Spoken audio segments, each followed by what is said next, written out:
If you enjoy what we do, please support the channel by giving the video a like.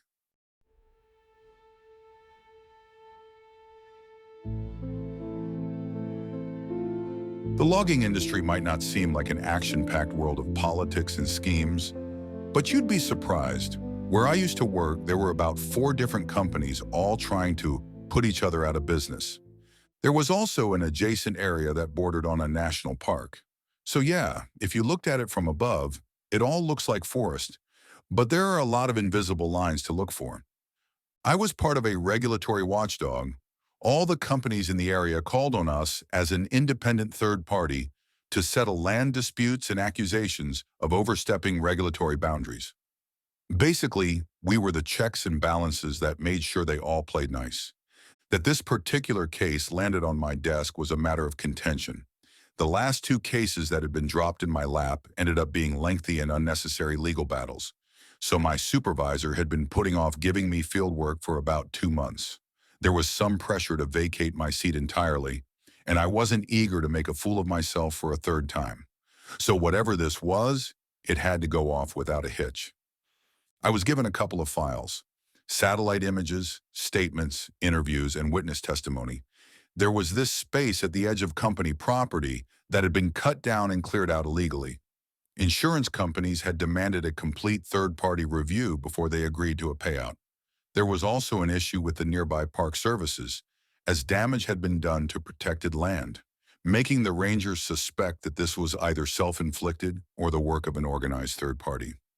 Now, making arrests or proceeding with a formal criminal investigation is the work of the police, but my job was to give them a neutral and objective perspective, something they could point to as evidence of suspicion of foul play.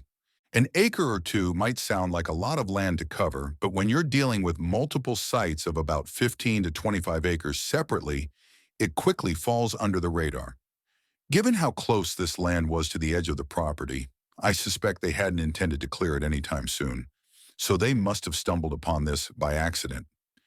I drove out early Monday morning. I had a meeting with one of the foremen working in the area to corroborate the statements I'd been given, and it all checked out. They hadn't been operating in the area, there were no witnesses who could say what had happened, and no one had investigated it close enough to cause any obstruction. We were good to go.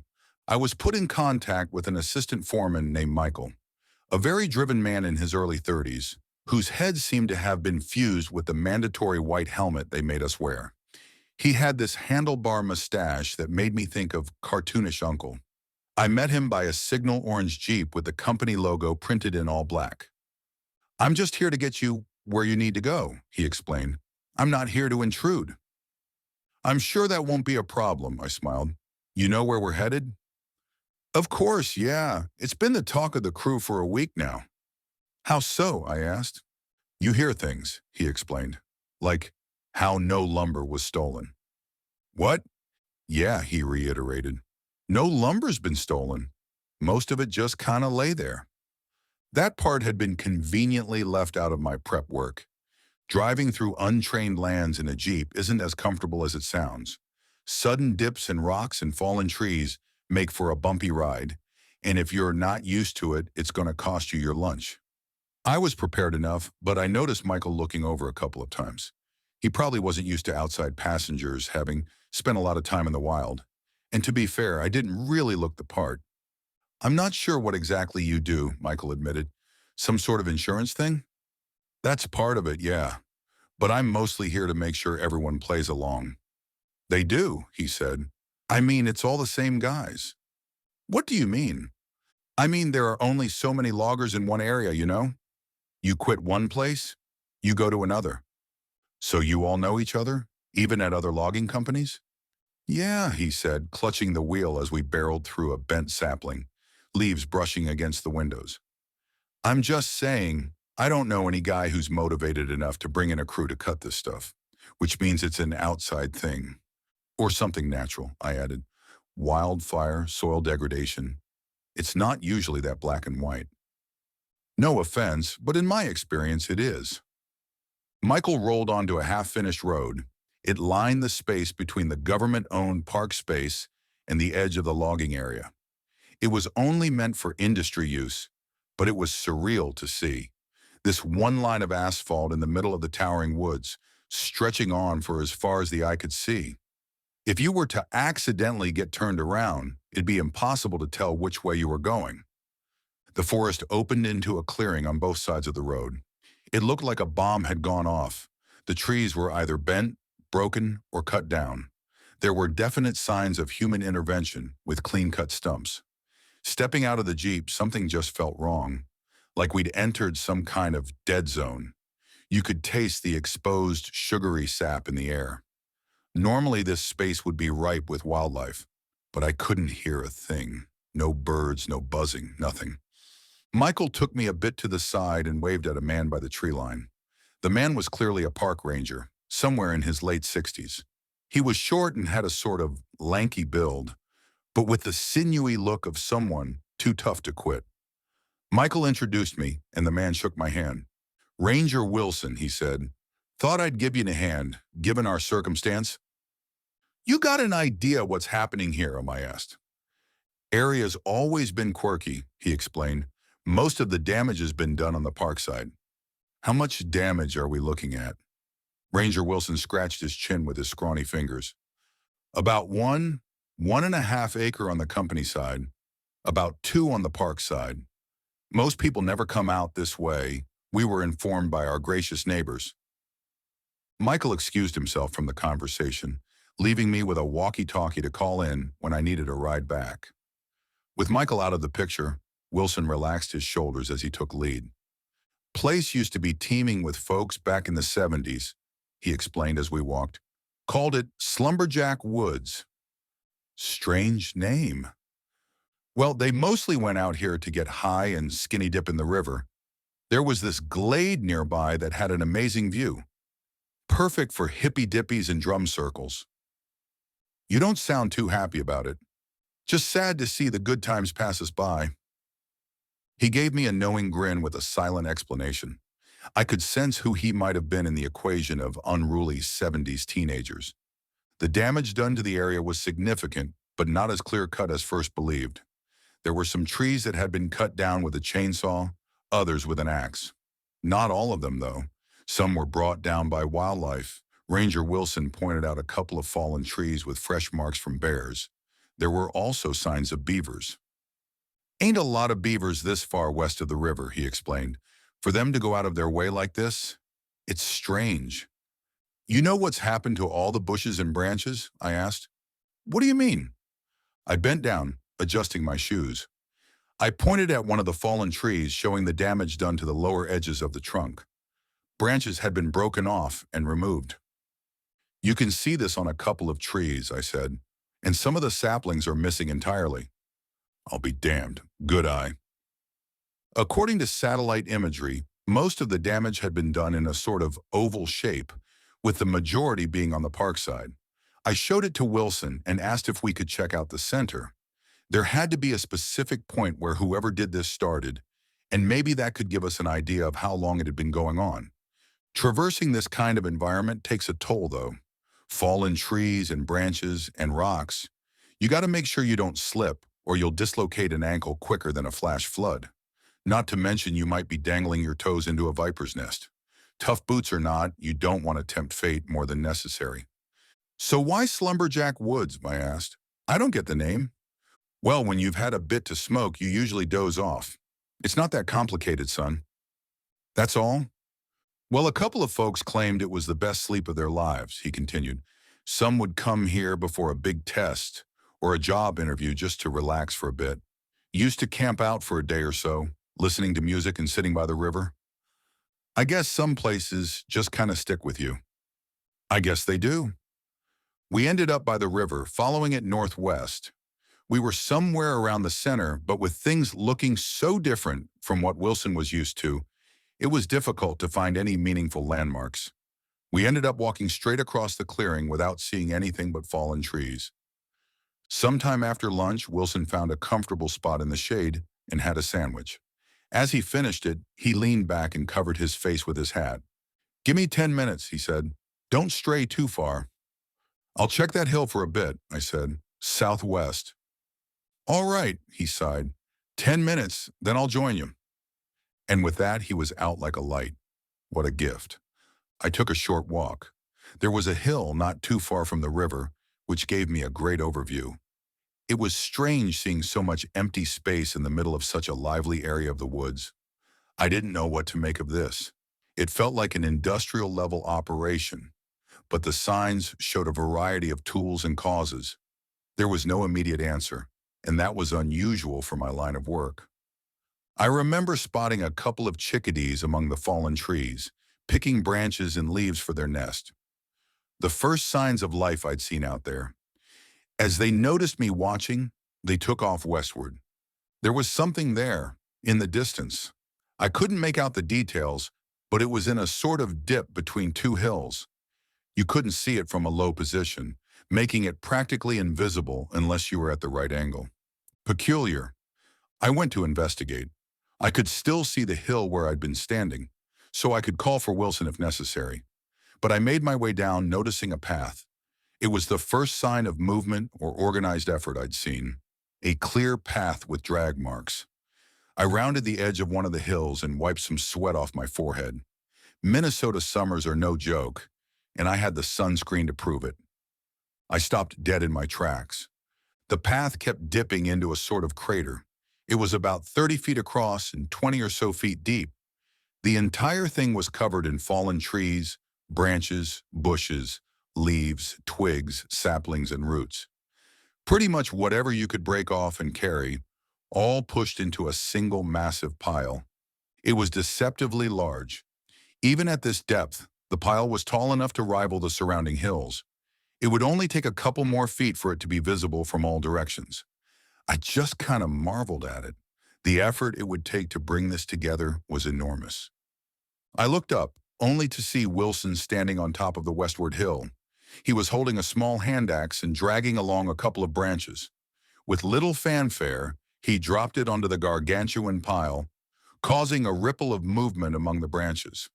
A couple of chickadees took flight, and looking a bit closer, I saw a falcon, a raptor nesting alongside prey animal. "Wilson," I called out, "what are you doing?" "Huh?" He looked down at me, clutching his hand axe. "What do you mean?" he asked. "What's with the branches? What's with this?" I gestured towards the pile. Wilson turned to it, scratching his head. "Jesus," he muttered. "What the hell happened here?" We took some pictures and investigated it. At first it just looked like a disorganized pile, but there was some sense to it. Most of the trees that had been dragged there lined the bottom and the edge, while most of the larger branches were on the inside. It was structurally sound. The outside was mostly covered in leaves and bird nests. I confirmed that, yes, I could see falcons alongside chickadees and cardinals. There were also signs of raccoons, and I spotted a couple of curious eyes peering out at me, possibly foxes. Ranger Wilson pointed out deer droppings nearby. All in all, this didn't make sense to me. Animals didn't congregate into piles, especially not a man-made one, which put a couple of things into consideration. One, that this wasn't a natural process. Two, that this wasn't man-made. All the while, I couldn't get a straight answer from Wilson about his contribution to the pile. He shrugged it off and was noticeably quieter from that point forward. That was one of the most curious things about the pile, just how quiet it was. This was a massive collection of trees and bushes, teeming with life, but it was silent as a grave. No chirps or songs, no buzzing insects. I could see ants and bees crawling next to one another, carrying the occasional leaf or pine needle. I could see mice scurrying around, carrying twigs with their teeth. I walked up to the pile to look a little closer. There were holes for larger mammals to crawl through, giving it the appearance of a nest or a mound, rather than just a pile of debris. There were things living in there, no doubt. There were other stories about this place back in the day, Wilson called out from atop the hill. There was this bonfire. "What about it?" I asked as I peered into the nest. A lot of folks came by to build a bonfire. It was supposed to be this amazing thing to burn at the end of summer. A lot of folks came around to pile stuff on. "It wouldn't happen to be this pile right here, would it?" "Not sure," he admitted. "Area looks different now that it's all dead. But yeah, they never burned the thing. I guess they were happy enough just building it." I looked a little closer. seeing a couple of eyes reflect at me from the depth of the pile. "Doesn't look all that dead to me," I muttered. "Doesn't look dead at all," Wilson explained as he escorted me back to the road. The bonfire had been this idea by some of the regulars. They would come back every now and then, have a smoke, and then go chopping up something to add to the pile. Hence the jack part in Slumberjack Woods. "It was just something to clear your mind," he said. "Like meditation, you know." "So you're saying they've been clearing this area since the 70s? "Hell no," he laughed. "I'm saying that's what they did back then. People have moved on. Haven't seen anyone around these parts for years." "So what are you suggesting?" I asked. "What's happened here?" He scratched his head and looked back, shaking his head. "I don't have a God's honest clue, truth be told." I called Michael and waved goodbye to Wilson for now. Wilson yawned and lumbered back into the woods, following an old trail. I didn't have to wait long for Michael to pick me up with his Jeep, asking me what I'd learned as we drove off. I told him about the pile. "We'll get someone to clear that out," he said. "Shouldn't be too much trouble." "You got any idea what it is?" I asked. "Looks like a lot of work." "I've checked with the guys who found it," he said. "A guy who used to go up there to take a nap during lunch hour. He didn't have a very good explanation." "What did he say?" "Not much," Michael sighed. "He just sort of found it, went up there for a nap, got a bit confused and ended up in the clearing." "That happen a lot with your crew?" I asked. "They get confused much?" "Can't say they do." He pointed in the rearview mirror. The clearing could still be seen in the distance. "But around that part of the woods, I guess they do." I spent most of that evening collecting my thoughts and findings. I summarized the various conclusions I could draw, but ended up with an empty line under conclusion. That was the one part I couldn't figure out. I sent what I had to my superior, knowing full and well that I'd get a stern talking to about not having an answer. Inconclusive reports had been my downfall for the Part 2 cases, and this wasn't looking to fare any better. The next day, I wasn't just meeting up with Michael. I was meeting up with about 10 of his guys, all in various vehicles, and at the forefront of it all was an excavator with that same signal orange color and the company logo. Michael was excited to get this done and over with. I got in his Jeep as the little convoy rolled out. "They're probably not going to want to push this issue," he said. "They don't really care about that lumber as long as no one else has been making a profit." "Well, there is no sign of that," I said. "But something's up, that's for sure." It was unreal seeing those machines roll into the clearing, bumping over fallen trees and dry stumps. A couple of people had gotten out of their Jeeps to guide it through, waving and directing it with hand signals. Getting closer to the pile, I noticed a silhouette on the hill. I looked up to see Wilson standing by a fallen tree, chucking branches onto the pile. I excused myself from Michael and got out. It took me a while to navigate the brambles, but I made it all the way atop the hill. As the crew rounded the corner and oohed and awed about the pile, Wilson was just standing there, casually throwing branches. His eyes were closed. I observed him closely. He moved slowly, but with the same confidence as always. He leaned down, broke off a branch from a tree, and threw it down the hill. I could see a couple chickadees rock back and forth as the branch landed next to their nest. But they didn't take flight. They didn't have a care in the world. I tapped Wilson on the shoulder and watched his eyes open. He groaned a little and looked down at his hands, covered in tree sap and scratches. "You all right?" I asked. "Must have nodded off," he said. "What day is it?" I wanted to tell him that's something he ought to know, but there was a tone to his voice that didn't lend itself to sarcasm. I shook off the thought and gave him a pat on the back. "You need me to call someone? You good?" "I'm good," Maish insisted. "I'm good." Then he saw the excavator. He looked up at me, then down at Michael and his crew. Then he was off like someone had fired a racing pistol. Wilson hurried down the hill to meet with Michael and his crew. They almost came to blows immediately. I thought the two of them knew each other pretty well, but that didn't seem to be the case. Michael argued that the pile was on company property, while Wilson argued that it could be the home to endangered species, and that we couldn't do anything to it before we had a clear idea of what it was. But while they argued, the excavator crept closer. There was a sort of electricity in the air, a spark. Something didn't feel right, and I could watch the hair on my arm stand at attention, like I'd dragged my feet across a rubber carpet. Michael grabbed his walkie-talkie and gave the operator the go-ahead. Wilson knocked the walkie out of his hands, and the two escalated from words to finger-pointing and getting in each other's face. Meanwhile, I listened to the walkie-talkie. "Coming up on the side now," the operator said. "Looks like a beaver dam from hell." I could hear the whine of the machine as it lifted the arm up high, ready to be brought down. "You hear that?" the operator said. "There's something. I don't know." I tried to call Michael over, but he was too busy berating Wilson, who in turn was busy berating him back. The crew was looking worried, and the operator was sounding more worried still. The excavator's arm hung still in the air. "There's something in here," he continued. "Not like in there, but—" The operator flung his arm about as if waving away an insect. Then he did it again, and then he moved around the cabin. "Shit, there's something on the floor. There's something on—" The other crew members hurried his way as Michael looked up, asking Wilson to shut up. Then a scream, one we didn't need a walkie-talkie to hear. We all rushed forward. I saw one guy trip over something, clutching his leg. Another waved off a couple of bees. Someone got to the excavator and pulled the door open, only for a handful of snakes to spill out. The operator was unconscious, his face stung red with bees, some of which still crawled over him. His rescuers dropped him, shocked by the hissing vipers in the cabin. Rattlesnakes, it sounded like. I stopped. The guy who tripped started screaming about a bite, and another physically had to kick off a rodent trying to crawl up his leg.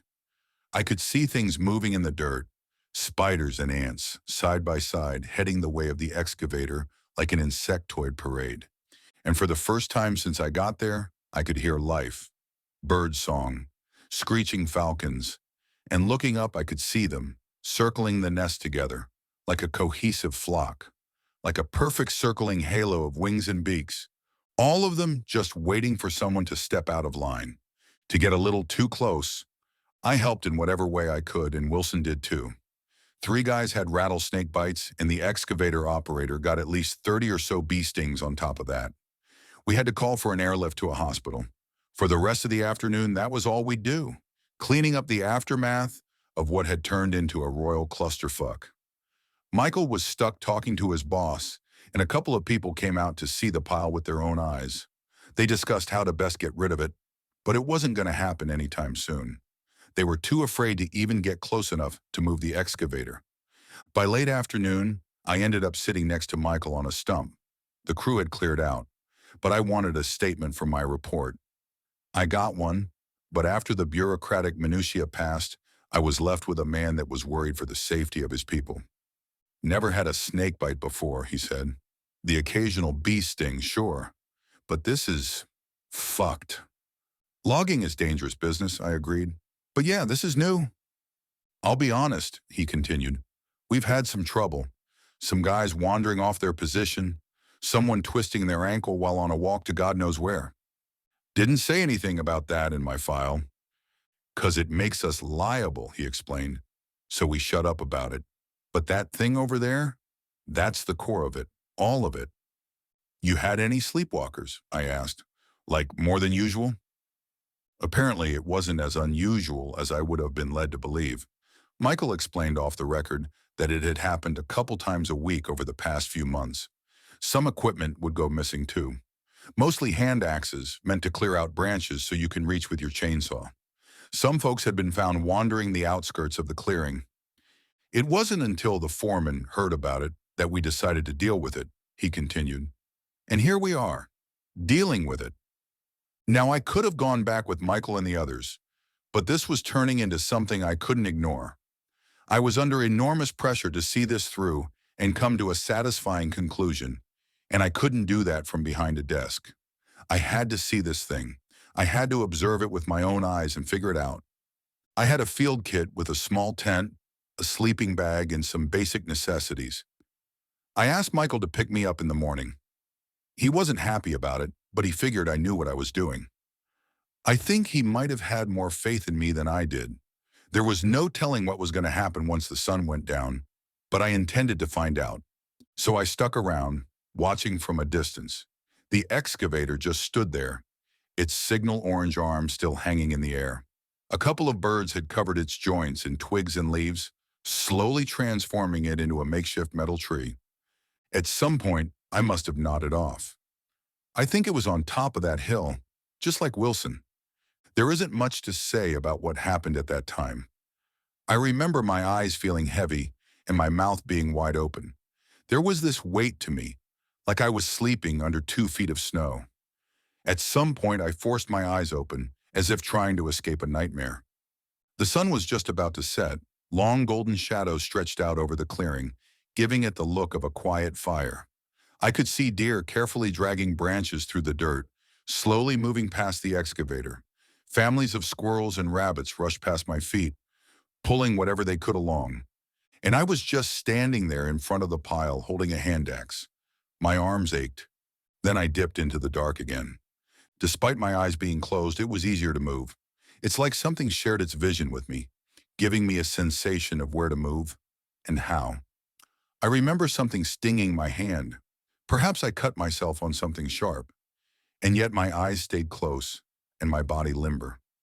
It wasn't so much a dream as it was an out-of-body experience. When I got too sore to continue, I crawled. I thought about the comfort of my tent, the warm sleeping bag nestled under my neck, the breathing fabric swaying in the wind, coloring my world a mild tint of cyan. But when I opened my eyes, that's not where I was. I was in the middle of the nest, resting on a pile of moss.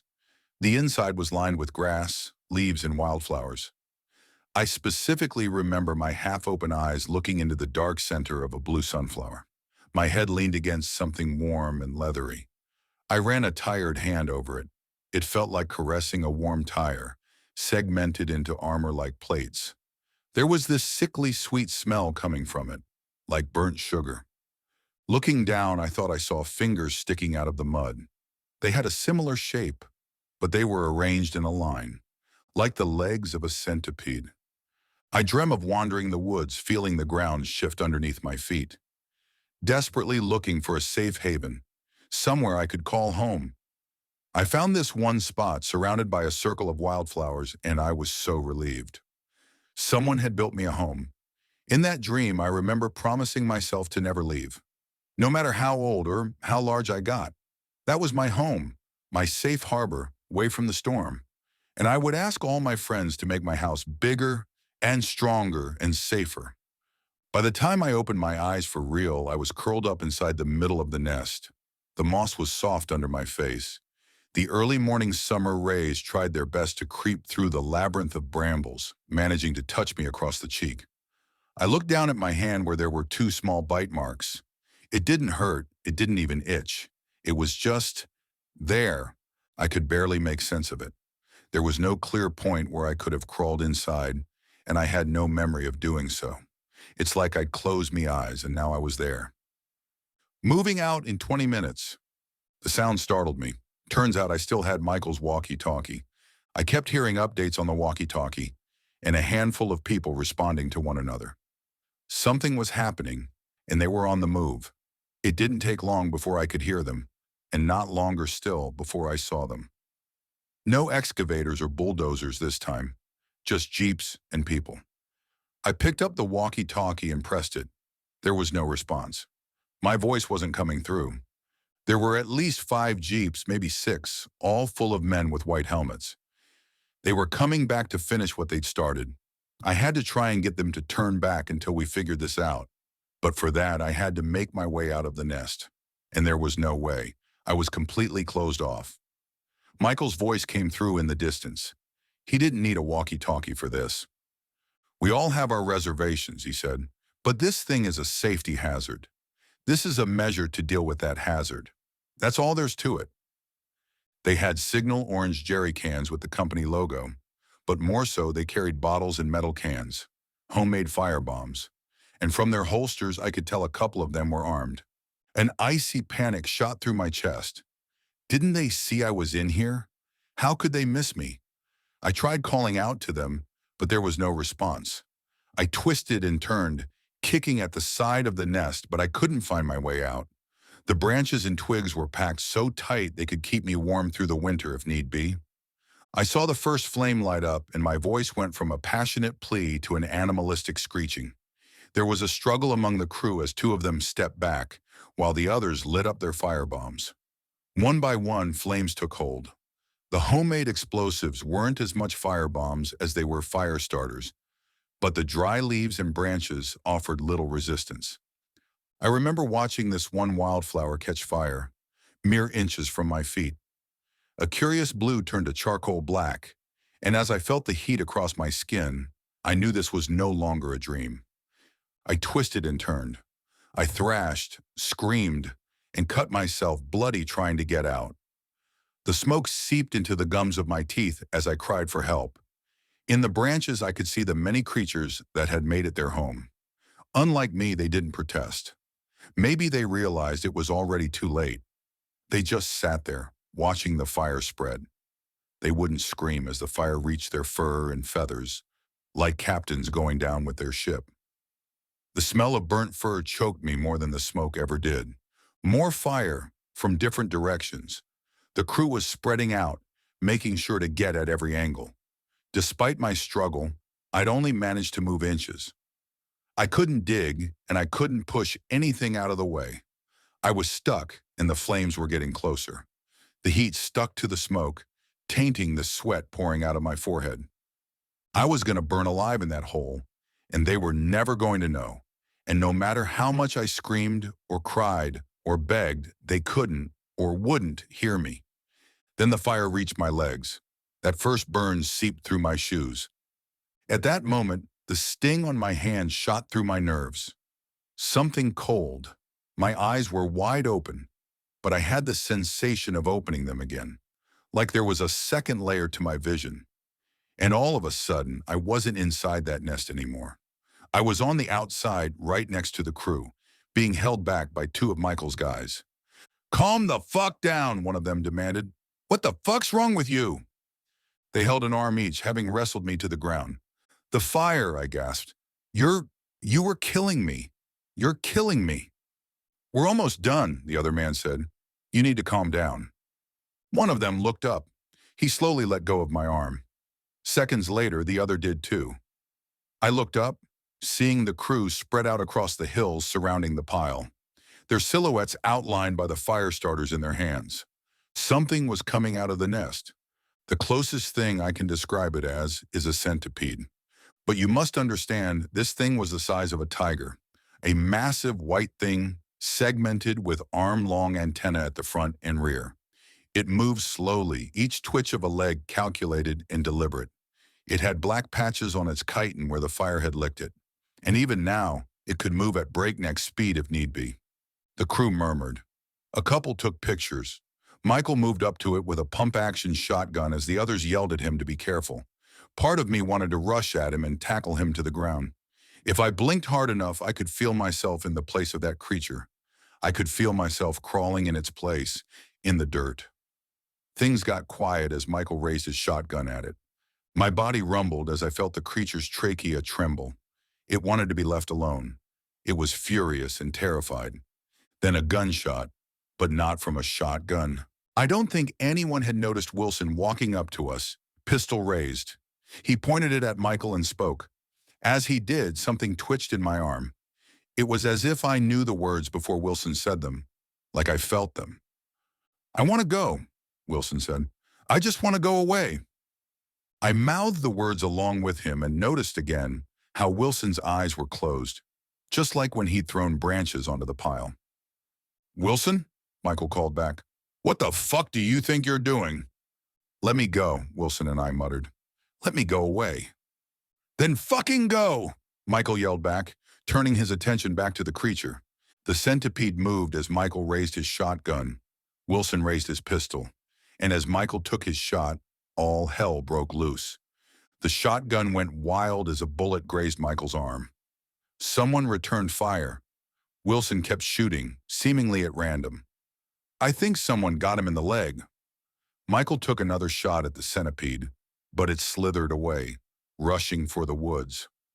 A couple more shots rang out. Maybe a couple of them hit, but nothing decisive.